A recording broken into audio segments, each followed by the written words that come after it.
Okay, I'm going to give a little review of this Nemo Hornet two-person tent. Sorry, it's kind of a noisy spot.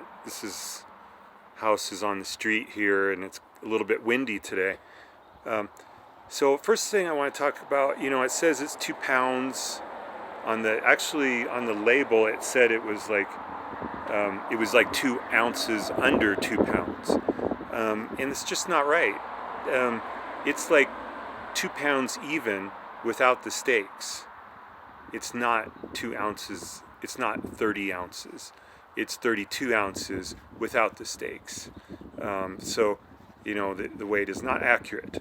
But it's not like I would want the tent to be any lighter. It's really thin. Everything, there's no way to cut any weight off of this tent given its feature set. So it's fine, but don't expect it to weigh exactly right. One way you can save weight, now I was talking about the weight without the stakes. With the stakes, of course, it's going to be more. And speaking of stakes, I've got some stakes here. These are the stakes that came with the tent. They're labeled Nemo. They don't say DAC on them, So I think it's kind of a Nemo brand. They're kind of this three different wings on it, which I haven't liked these. I guess maybe these are like MSR groundhogs maybe, or something different. I've never really liked these stakes.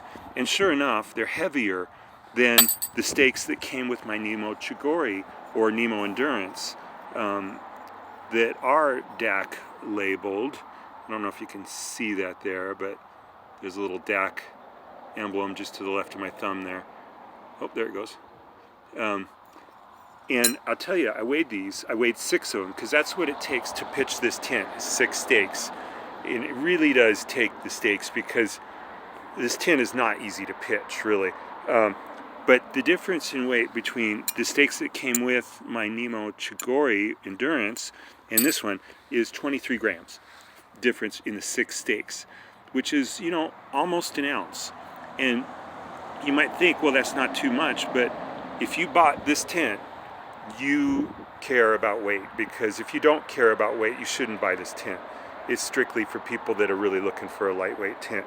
And so these stakes that come with it really are worthless, given the weight of the tent. It's ridiculous to carry stakes that heavy.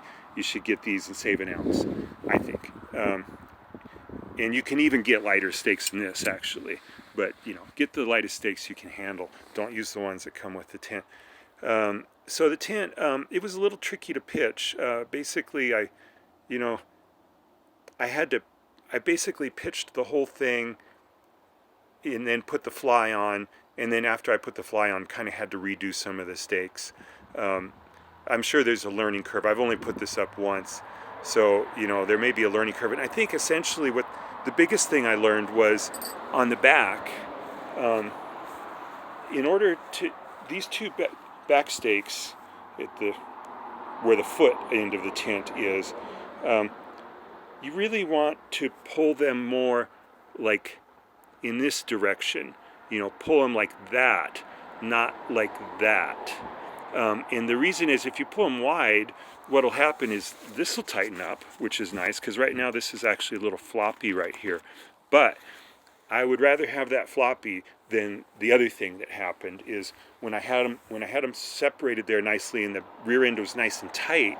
What happened up here was this wall got lifted, and the tent really hardly had any flat floor.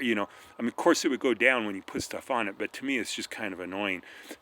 Right now it's laying down pretty nicely, and the reason it's laying down pretty nicely is because I made these stakes more in line with the tent rather than splaying out, and it made this part a little bit looser, but I'm okay with that. As a whole, I got it pretty tight. It pitched out pretty well. So let's see, what else do we have to say about this tent? All the materials are really thin. It's the thinnest tent I've ever had. I think this floor is like 15D, which is like kind of scary thin.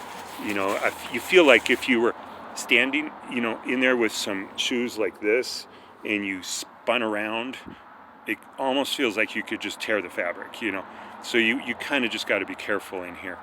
And size-wise, it's really small. You know, it's a 2-person tent, and I do believe you can fit 2 people in here.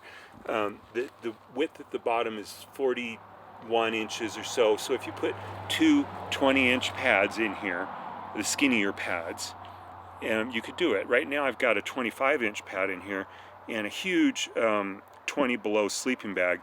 And I know it's kind of hard to see the dimensions there, but essentially that's up against the wall over there, like literally touching, and down there.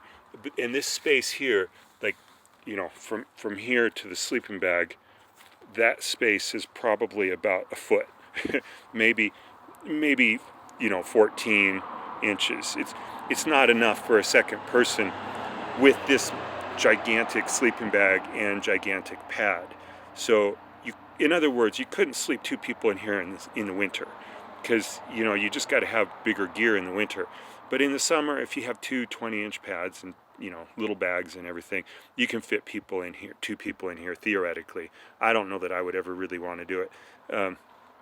And, you know, have a really light setup. And you could theoretically put a pack under this vestibule here, although it's really, like, you know, you probably won't be able to tell from the video, but I don't think I could lay my pack, you know, from the end of the door back. I don't think it would work. I think my pad would have to come forward a little bit into the door space. Like, essentially, I'll pull back a little bit. I think my pack would have to come back to maybe here in order to really fit under the vestibule. And I do believe that I could still get into the tent kind of over on this side, even though my pack is protruding a little bit into the entry space. I think it would work, especially in summer when, you know, chances are you're having good weather and it's not a big deal. So, yeah, for me, I just think of it as a good lightweight single-person shelter. I'm going to use it as a winter tent on days like today. You know, it's basically winter now, and yet it's probably 60 degrees out here. And I'm doing a trip soon, and I had my Nemo endurance tent, and I thought, you know, this thing weighs 7 pounds.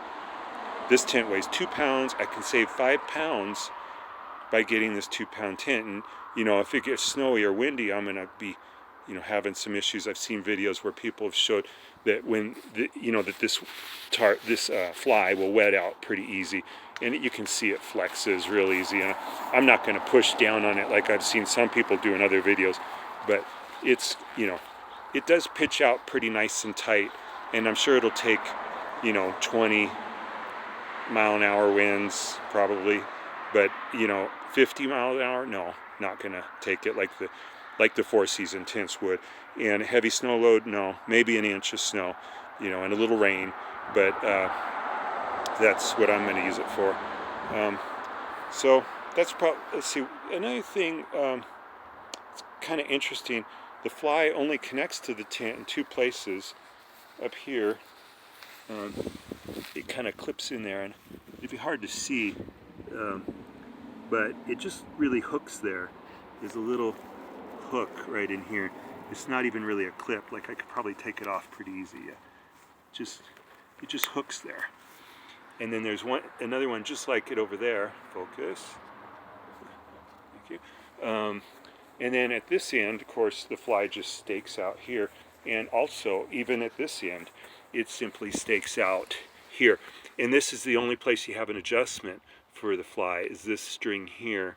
Well, and that one over there, you know, the black one over there.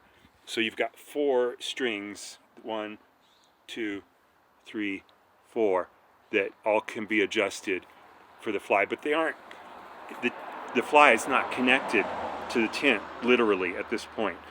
There is a little connection, actually, a little Velcro thing under here, and there's another Velcro thing up here, and another Velcro thing there. So there's 3 Velcro attachments to attach the fly to the pole structure. And, you know, this fly, it comes up pretty high here. I don't know if you can see, but the mesh is about, I would say, 3 inches You know, the mesh is like right up here, just a few inches. So it's really minimal protection, you know, if you were to take this up in the snow. If you had spindrift, you know, it's certainly a possibility that you could have it enter the tent. So it's another thing to consider. Again, not really a winter tent. 2 doors on this tent, you know, I don't need to go over those kinds of details. Just wanted to talk about those things. I think that's all I have.